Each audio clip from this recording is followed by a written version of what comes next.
But I would like to say just a few words in defense of the pessimist and argue that a touch of their philosophy can actually help us in our hour of need. And as such, we just will feel awful sometimes. I've mentioned this on the channel before, but I am really prone to bouts of loneliness, even when I have no reason to be. As Camus might put it, it transforms a solitary suffering into a shared solidarity. It places a lot of existence outside of our power and states that we're going to suffer.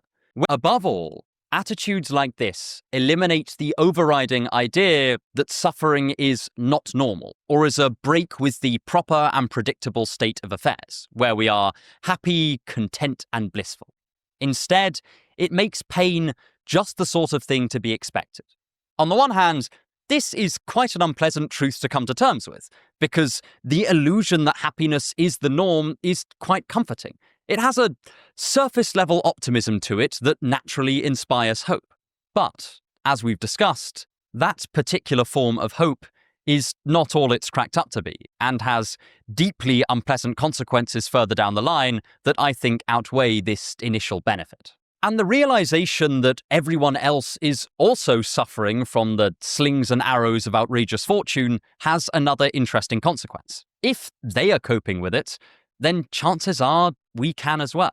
This may sound like the sort of overestimation of control that we talked about earlier in the video, but I think there's a crucial difference. Whereas before we were overstating how much power we had over the world, now we are looking at the evidence that people all around us are suffering in reasonably similar situations to our own, and yet are somehow holding on. And then we come to the reasonable inference that humanity has a remarkable capacity for endurance, and that perhaps that capacity is found in us as well.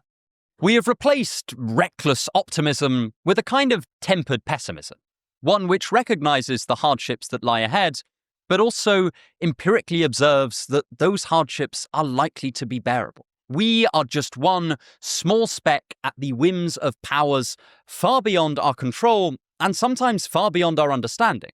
But if the evidence is anything to go on, we are a durable speck nonetheless.